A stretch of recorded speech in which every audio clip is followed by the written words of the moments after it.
Hello dear students of class 10th। आज हम आपकी पाठ्य पुस्तक स्पर्श से आपका 4th चैप्टर मनुष्यता पढ़ेंगे, जो कि मैथिली शरण गुप्त जी द्वारा रचित है। आइए पढ़ते हैं। ये आपके टर्म 2 के लिए इम्पोर्टेंट भी है। विचार लो कि मृत्यु हो न मृत्यु से डरो, कभी मरो मरो परंतु यों मरो कि याद जो करें सभी। हुई न यूं सुमृत्यु तो वृथा मरे वृथा जिए, मरा नहीं वही कि जो जिया न आपके लिए। वही पशु प्रवृत्ति है कि आप ही चरें, वही मनुष्य है कि जो मनुष्य के लिए मरे। इसमें मैथिली शरण गुप्त जी कह रहे हैं कि विचार लो, मृत्यु हो, मृत्यु अर्थात मरणशील।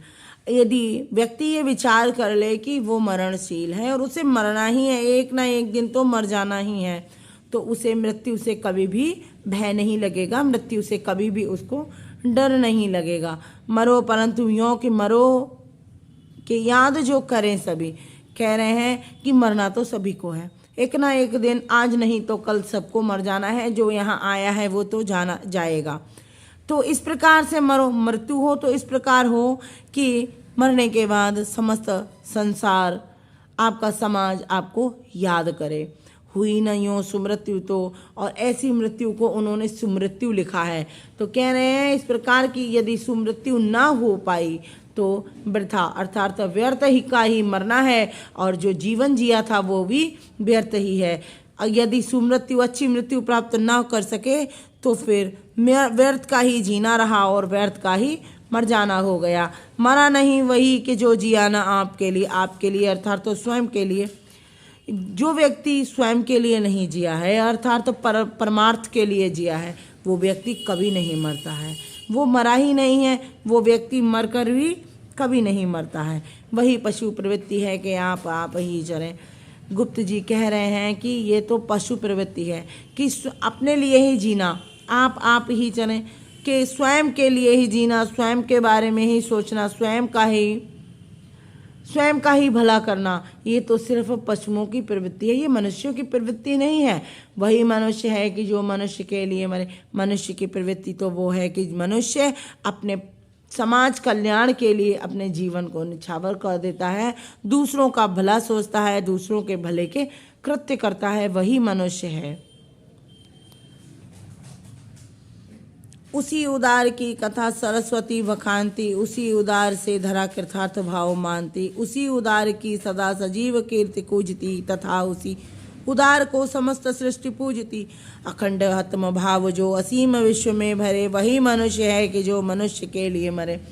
अपने अगले दोहे में अपने अगले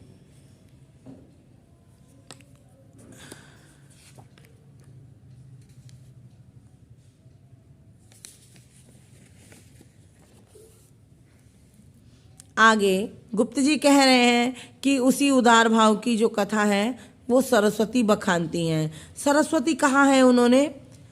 वेदों को, उपनिषदों को, पाठ्य पुस्तकों को।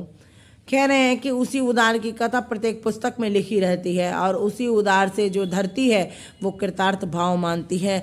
धरती सदा आभारी रहती है ऐसे लोगों की जो इस संसार के लिए जीते हैं, जो समाज कल्याण के प्रति अपने जीवन को न्यौछावर कर देते हैं, उनके प्रति ये धरती भी आभार व्यक्त करती है। उसी उदार की सदा सजीव कीर्ति कूजती। कह रहे हैं इसी परमार्थ की भावना की ही सजीव कीर्ति कूजती रहती है। संसार में कभी भी उस व्यक्ति की कीर्ति समाप्त नहीं होती है जो उदारता की भावना रखता है, जो परमार्थ का भाव रखता है, तथा उसी उदार को समस्त सृष्टि पूजती। और उसी उदार भावना को, उसी परमार्थ की भावना को समस्त सृष्टि झुक जाती है उसके आगे।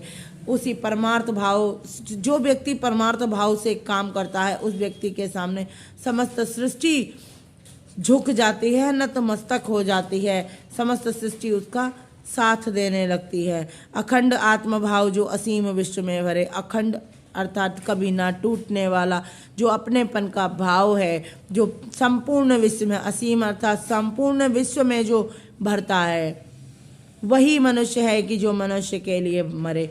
मनुष्य तो वही है जो कि परमार्थ के लिए जीता है और मनुष्यों के लिए, दूसरे का भला करने के लिए, दूसरे को दूसरे का अच्छा करने के लिए जो जीता है, परमार्थ के लिए जीता है, वही मनुष्य है।